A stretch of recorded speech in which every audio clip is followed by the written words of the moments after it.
नमस्कार साथियों। मैं अनीता श्रीवास्तव आपका हार्दिक अभिनंदन करती हूँ।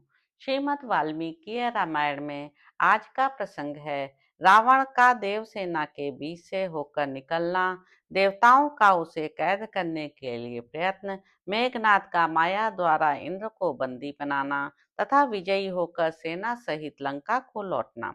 जब सब और अंधकार छा गया, तब बल से उन्मत्त हुए वे समस्त देवता और राक्षस एक दूसरे को मारते हुए परस्पर युद्ध करने लगे।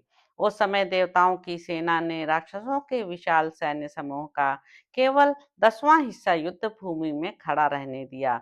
से सब राक्षसों को यमलोक पहुंचा दिया। उस तामस युद्ध में समस्त देवता और राक्षस परस्पर जूझते हुए एक दूसरे को पहचान नहीं पाते थे। इंद्र, रावण और रावण पुत्र महाबली मेघनाद, ये तीन ही उस अंधकार आच्छन्न सम्रांगण में मोहित नहीं हुए थे। रावण ने देखा मेरी सारी सेना क्षण भर में मारी गई, तब उसके मन में बड़ा क्रोध हुआ और उसने बड़ी भारी गर्जना की। उस दुर्जय निशाचर ने रथ पर बैठे हुए अपने सारथी से क्रोधपूर्वक कहा, सूत, शत्रुओं की इस सेना का जहां तक अंत है वहां तक तुम इस सेना के मध्य भाग से होकर मुझे ले चलो। आज मैं स्वयं अपने पराक्रम द्वारा नाना प्रकार के शस्त्रों की महान धारावाहिक वृष्टि करके इन सब देवताओं को यमलोक पहुंचा दूंगा। मैं इंद्र, कुबेर, वरुण और यम का भी वध करूंगा। सब देवताओं का शीघ्र ही संहार करके स्वयं सबके ऊपर स्थित होऊंगा। तुम्हें विषाद नहीं करना चाहिए। शीघ्र मेरे रथ को ले चलो। मैं तुमसे 2 बार कहता हूँ, देवताओं की सेना का जहां तक अंत है वहां तक मुझे अभी ले चलो। यह नंदनवन का प्रदेश है, जहाँ इस समय हम दोनों मौजूद हैं। यहीं से देवताओं की सेना का आरंभ होता है। अब तुम मुझे उस स्थान तक ले चलो जहाँ उदयाचल है। रावण की यह बात सुनकर सारथी ने मन के समान वेगशाली घोड़ों को शत्रु सेना के बीच से हाँक दिया।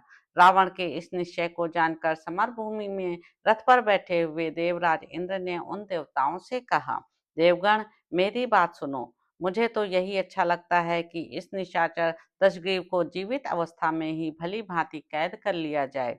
यह अत्यंत बलशाली राक्षस वायु के समान वेगशाली रथ के द्वारा इस सेना के बीच में होकर उसी तरह तीव्र गति से आगे बढ़ेगा जैसे पूर्णिमा के दिन उत्ताल तरंगों से युक्त समुद्र बढ़ता है। यह आज मारा नहीं जा सकता, क्योंकि ब्रह्मा जी के वरदान के प्रभाव से पूर्णतः निर्भय हो चुका है। इसलिए हम लोग इस राक्षस को पकड़कर कैद कर लेंगे। तुम लोग युद्ध में इस बात के लिए पूरा प्रयत्न करो। जैसे राजा बलि के बांध लिए जाने पर मैं तीनों लोकों के राज्य का उपभोग कर रहा हूँ, उसी प्रकार इस पापी निशाचर को बंदी बना लिया जाए, यही मुझे अच्छा लगता है। महाराज श्री राम, ऐसा कहकर इंद्र ने रावण के साथ युद्ध करना छोड़ दिया और दूसरी ओर जाकर सम्रांगण में राक्षसों को भयभीत करते हुए वे उनके साथ युद्ध करने लगे। युद्ध से पीछे न हटने वाले रावण ने उत्तर की ओर से देव सेना में प्रवेश किया और देवराज इंद्र ने दक्षिण की ओर से राक्षस सेना में। देवताओं की सेना 400 कोस तक फैली हुई थी। राक्षस राज रावण ने उसके भीतर घुसकर समूची देव सेना को वाणों की वर्षा से ढक दिया। अपनी विशाल सेना को नष्ट होती देख इंद्र ने बिना किसी घबराहट के दशमुख रावण का सामना किया और उसे चारों ओर से घेर कर युद्ध से विमुख कर दिया। इसी समय रावण को इंद्र के चंगुल में फंसा हुआ देख दानवों तथा राक्षसों ने हाय हम मारे गए ऐसा कहकर बड़े जोर से आर्तनाद किया। तब रावण का पुत्र मेघनाद क्रोध से अचेत सा हो गया और रथ पर बैठकर अत्यंत कुपित हो उसने शत्रु की भयंकर सेना में प्रवेश किया। पूर्व काल में पशुपति महादेव जी से उसको जो तमोमयी महामाया प्राप्त हुई थी, उसमें प्रवेश करके उसने अपने को छिपा लिया और अत्यंत क्रोधपूर्वक शत्रु सेना में घुसकर उसे खदेड़ना आरंभ किया। वह सब देवताओं को छोड़कर इंद्र पर ही टूट पड़ा, परंतु महातेजस्वी इंद्र अपने शत्रु के उस पुत्र को देख न सके। महापराक्रमी देवताओं की मार खाने से यद्यपि वहां रावण कुमार का कवच नष्ट हो गया था, तथापि उसने अपने मन में तनिक भी भय नहीं किया। उसने अपने सामने आते हुए मातली को उत्तम बाणों से घायल करके सहायकों की झड़ी लगाकर पुनः देवराज इंद्र को भी ढक दिया। तब इंद्र ने रथ को छोड़कर सारथी को विदा कर दिया और ऐरावत हाथी पर आरूढ़ हो वे रावण कुमार की खोज करने लगे। मेघनाद अपनी माया के कारण बहुत प्रबल हो रहा था। वह अदृश्य होकर आकाश में विचरने लगा और इंद्र को माया से व्याकुल करके बाणों द्वारा उन पर आक्रमण किया। रावण कुमार को जब अच्छी तरह मालूम हो गया कि इंद्र बहुत ढक गए हैं, तब उन्हें माया से बांधकर अपनी सेना में ले आया। महेंद्र को उस महासमर से मेघनाद द्वारा बलपूर्वक जाए जाते हुए देख सब देवता यह सोचने लगे कि अब क्या होगा। यह युद्ध विजयी मायावी राक्षस स्वयं तो दिखाई देता नहीं, इसलिए इंद्र पर विजय पाने में सफल हुआ है। यद्यपि देवराज इंद्र राक्षसी माया का संहार करने की विद्या जानते हैं, तथापि इस राक्षस ने माया द्वारा बलपूर्वक इनका अपहरण किया है। ऐसा सोचते हुए वे सब देवता उस समय रोष से भर गए और रावण को युद्ध से विमुख करके उस पर बाणों की झड़ी लगाने लगे।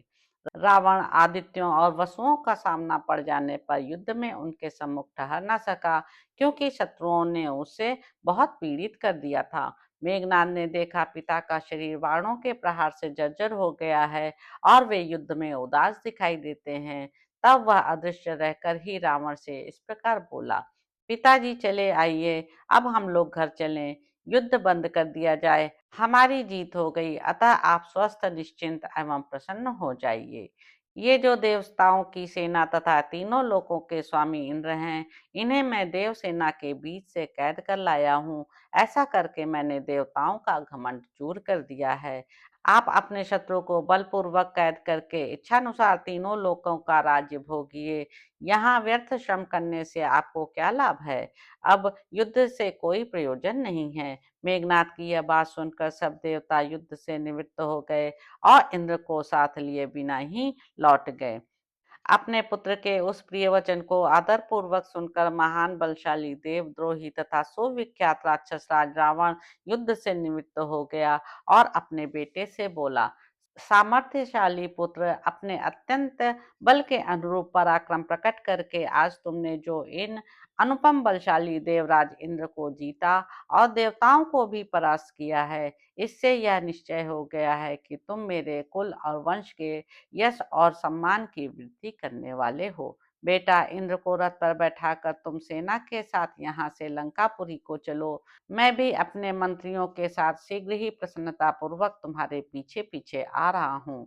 पिता की यह आज्ञा पाकर पराक्रमी रावण कुमार मेघनाद देवराज को साथ ले सेना और सवारियों सहित अपने निवास स्थान को लौटा। वहां पहुंचकर उसने युद्ध में भाग लेने वाले निशाचरों को विदा कर दिया।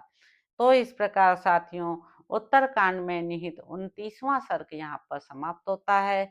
इसके अगले अंक में आप जानेंगे कि ब्रह्मा जी का इंद्रजित को वरदान देकर इंद्र को उसकी कैद से छुड़ाना और उनके पूर्वकृत पाप कर्म को याद दिलाकर उनसे वैष्णव यज्ञ का अनुष्ठान करने के लिए कहना, उस यज्ञ को पूर्ण करके इंद्र का स्वर्गलोक में जाना। तो अब आपसे अगले अंक में मुलाकात होगी। मेरे यूट्यूब चैनल संवाद विद अनीता को लाइक करें, शेयर करें, सब्सक्राइब करें। धन्यवाद साथियों।